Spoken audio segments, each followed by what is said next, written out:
If your metal guitar tone isn't hitting hard enough, sounds harsh and old school, you're probably missing these key steps. I created a new metal guitar chain for you that sounds super sick in the context of modern records. And I'm giving it away for you, absolutely for free. Take a listen.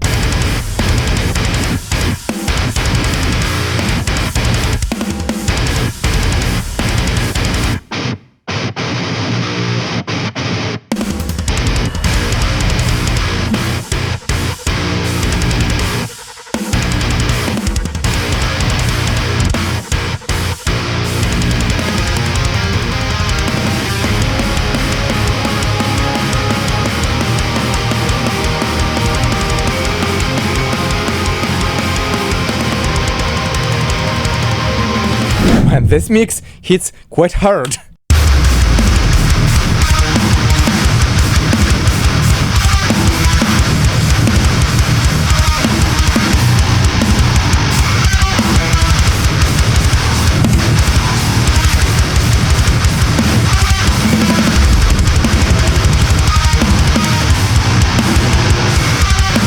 Hey, I'm Dr. Mike Trubetskov, and I'm here to bring valuable information on recording, producing, and mixing metal. So mate, please like and subscribe and share this around so that more people have access to content like this and have better tones.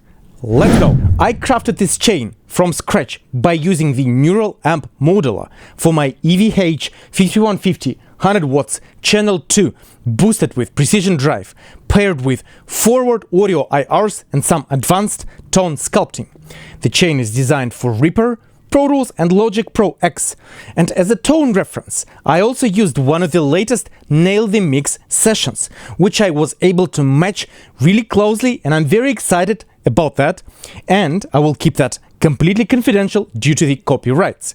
But you can access the final tone of mine for free. I want to provide you with high quality and unique tones so that you can get inspired and actually play your guitar, write cool riffs and songs, not tweak the tone endlessly. Let me show you this chain now. We have neural amp modular with this model right there, followed by IRs, which is forward audio, modern rock pack. This is a free pack. Then we have two EQs doing some significant amount of work, 1 and 2, and then we saturate the tone with the API Analog Obsession free plugin graphic EQ, very cool one, and compress it with this compa. I'm so excited about this chain because I find it simple. It only consists of just the necessary plugins, necessary EQ moves, not overcomplicated, and these work.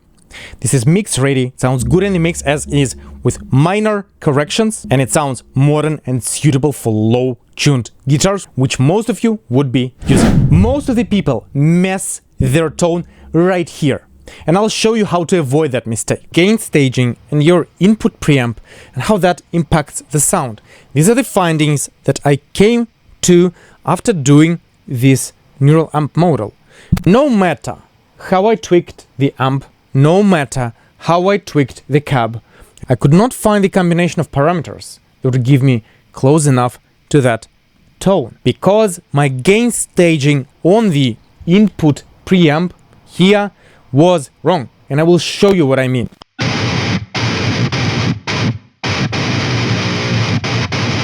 What happens if I bring the input preamp gain up and compensate by bringing the output gain down?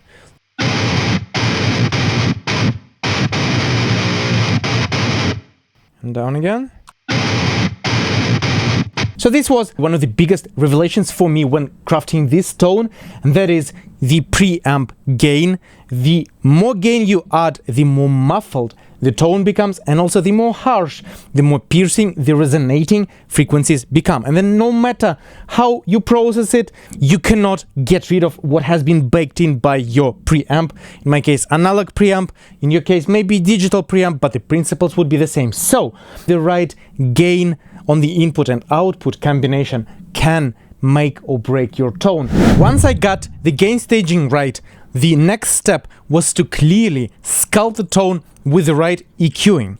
I learned a lot about the principles of how tight notches at the areas of the harshness change its tonal response and introduce some comp filtering, which got closer to the more familiar tone. Most of raw guitar tones are either muddy or harsh, and this balance is really tricky to achieve. The magic comes from smart and precise EQ cuts that you can implement by carefully analyzing your tone, your IRs, and looking at the resonances that are causing unwanted harshness. Those cuts smooth out the harshness and add that modern polish. Let me show you with and without, and let me explain the physics behind it as well. When you're working with the IRs, you need to consider this as a foundation blocks, sculpting clay, from which you're gonna carve out your sound by trimming out the unnecessary bits. And I listen to the tone. I'm right away hearing piercing harshness, which I want to get rid of first. This is the first issue that I'm encountering quite a bit, and that is a 3.3 kilohertz range here.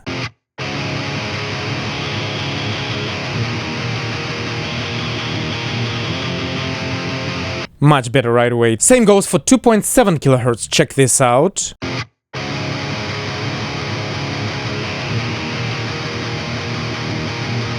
Much better. Now let's go through the main thing that makes it different, and that is this EQ here.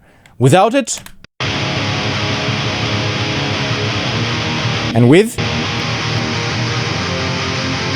again without, this is the one thing that contributes to the 80% of this tone.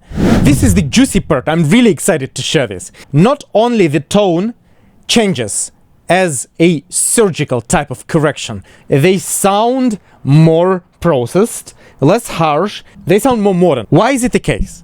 I took the time because I knew something about notching out the upper frequencies. Because I have background in physics, I remember the concepts. Here's what I found. When you introduce a notch filter or a narrow Q dip, the signal undergoes both amplitude and phase changes. What happens at the edges is an interesting non-linear effect, which is depicted by this graph here. And you can see the closer you are to the frequency, the faster the phase shift happens, almost to the full, cancelling out this frequency. But then up here, it still affects the rest of the frequencies, making this sound different. Phase shifting the frequencies adjacent to the problematic harsh area of 3 and 4K means that you are manipulating the harsh top end a special way, and this gives a special sound to it. It will sound as comp filtering effect that has a certain tone to it, and I believe that the modern guitar has that. And then the second aspect is that after each notch there is a noticeable smearing of a transient. Just think about that. You have a sharp guitar and we want to actually suppress the attack of those transients, and now notching is exactly what will impact that, because not only it will reduce the frequency, it will also delay that frequency so that it attacks slower and sounds smoother and more pleasing to the ears. Adding subtle harmonic excitement to enhance presence without harshness can go a long way and can make your tones really shine through the mix. The key thing here is that these are baked right into the chain with free plugins, so you can just rely on that and not worry about that too much. For coloring the guitar tone, we have this API-style analog obsession EQ, and let's just check it out and see what it is doing, because I believe it is something very special about it.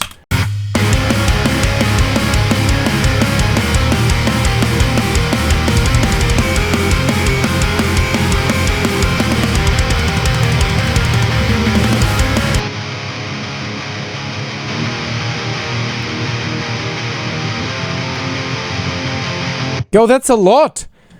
It's really hips, and I think what makes it so unique is the character of the saturation which it gives. It's a subtle saturation, it is transient, rich, but I do not really have access to this kind of saturation in another plugin. Saturation happens automatically within this plugin, because you hit those circuits which are modeled by the analog obsession.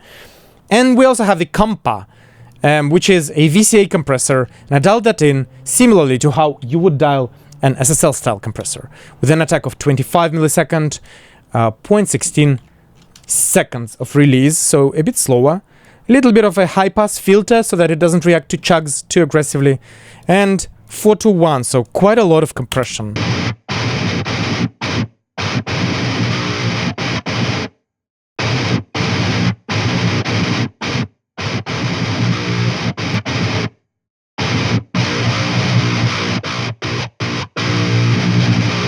I think it just sounds cooler, more compressing type of saturation, which still is compression, but kind of goes both ways, and in the mix this helps the guitars to sound bigger and thicker. So I've done the heavy lifting for you.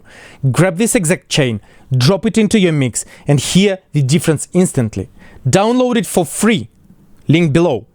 Moreover, I will share the advanced behind the scenes content, which I wasn't able to cut into this video because it is lengthy, but it explains you the thinking behind each step that I did, why, how, and how you can go further than that and put this into the mix. So you'll have access to more content of mine that will be useful for you. So why waste hours tweaking when you can start with a chain that already works? Download it right now and have fun.